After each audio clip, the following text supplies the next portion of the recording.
This video presentation will explain the steps necessary to prepare your write-up for the Cycle of Copper Reactions lab.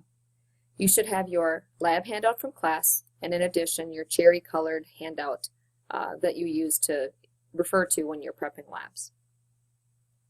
Previously in class, we've discussed synthesis, decomposition, and combustion reactions. Two additional types of classifications include acid-base and redox reactions. Be sure to address all 5 of these types in the background section. Your notes may be helpful here so that you can include all the important details regarding each reaction. You should also explain where the title of this experiment comes from. How is this lab a cycle of copper reactions? Be sure to include a safety section. There are many dangerous chemicals and safety considerations for this lab. The procedure section. The write-up, when you take a look at this lab, you'll find that there's background information and balanced equations and questions included for each reaction, and they're all intertwined into the procedure. As you write up your procedure, at a minimum, you should include the balanced equation and write out the questions for that step. Please do not copy the entire background information into your procedure. Try to summarize. For the procedure section only, I would recommend a 2-column format. This format will allow you to carry out a step and record your observations directly next to that step. Let me show you an example of a 2-column format. If you take a look at this example, you can see that they've titled the step in the procedure, Step 3, Formation of Copper 2 Oxide. And on this left-hand side, they describe the steps necessary to carry out this part of the procedure, and they've allowed space on the right to record their observations. In addition, they've also included below the procedure the questions that pertain to this section, allowing space for each to be answered. And for the procedure only, I would write the information on the left and allow space on the right. The questions I would go ahead and write across the whole page so that our write-up doesn't become too long. The one thing that is missing that you should include in this style of write-up is that the balanced equation should be included here near the top. So for each of these transformations for copper, there's going to be a balanced equation. And so that you can refer to it as you are answering questions and so that the procedural steps make sense, you should include that balanced equation near the top up here, probably where it says formation of copper 2 oxide. Right below that would be a good spot to first have that balanced equation and then move on to your procedure. Now there are a few changes or notes that I want to point out regarding the procedure. Any of these changes should be reflected when you write up your lab.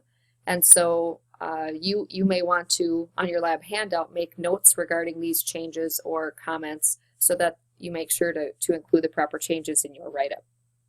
For step 1, we will be using 0.5 grams of copper, but the original lab handout calls for copper wire. And we will actually be using copper turnings. And we will be taking, the turnings look very similar to Christmas tinsel, but they are copper colored instead of silver colored. We're going to take those copper turnings and form them into a pancake and place them on the bottom of a 250 ml beaker. We want to make sure that we mass out that copper on an analytical balance. And for safety reasons in this step, we want to make sure that step 1 is performed either in the fume hood or outside because of the poisonous gas that is produced. In step 3, when we carry out the decomposition reaction, we're going to be using a hot plate and heating our solution. We want to make sure that we have a hot glove ready, and we will be using, I know the original procedure calls for a Bunsen burner, but we will be using a hot plate instead. It's just a more controlled way to heat the reaction, and you don't have those hot spots that occur. One of the other techniques used in this lab is decanting, and if you'll recall from the zinc iodide lab, decanting is removing excess liquid from the solid. We want to pour off the liquid, leaving the solid behind, but we definitely want to make sure we use a stirring rod for that technique. In step 5, you're going to be heating the reaction, and we want to make sure, you should include in your write-up some information about how you will know when the reaction is complete. How will you know when you can move on to step 6? In step 6, we will be warming the reaction to speed up the reaction a bit, but we want to make sure that we're not boiling our solution. At this point in the lab, there will be some hydrochloric acid in your beaker, and certainly hydrochloric acid is a dangerous enough chemical on its own, and we don't really want to heat it and have those fumes out in the room. That's just not a good situation.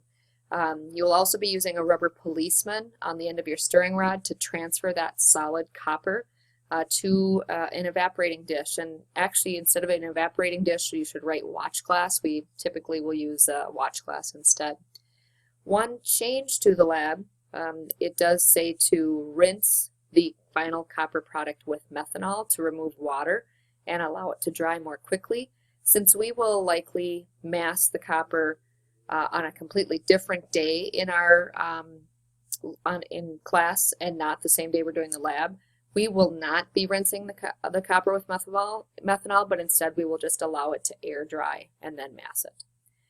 Following the lab, to wrap things up, your write-up, the results section should include the table found on the back page or the last page of the lab. And as it states below the table, it says, quote, "You should summarize in words the results displayed in the table and the reactions that produce these compounds," end quote. What Dr. Hansen is asking us to do is to kind of give a play-by-play overview of the changes that copper undergoes throughout the experiment. So it may start out something like, in step 1, we added nitric acid to copper and these products were produced. In step 2, we added this chemical and this conversion occurred to produce these products, etc.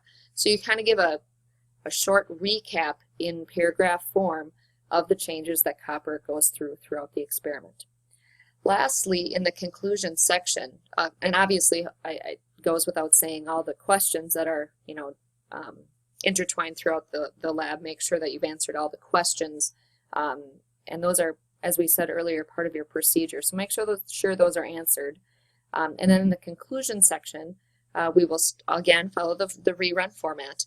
And one of the things that I will definitely look for in this conclusion is the error analysis. You want to state your % recovery of the copper. We are starting with approximately 0.5 grams, and ideally, since it is a recycling process of sorts, we do want to make sure we've recovered as close to 0.5 grams of that copper as possible. And we always have students that recover a little less copper than they should have. And we always have some students that appear to have gained copper and their copper mass is too high at the end of the experiment. And there are legitimate reasons and things that could happen in the lab that could account for either having not enough copper or too much copper. So be sure, regardless of which side you are on of 100%, whether you're below 100 or over 100, be sure that is addressed. If you have any further questions, please make sure you email Mrs. Holmstein.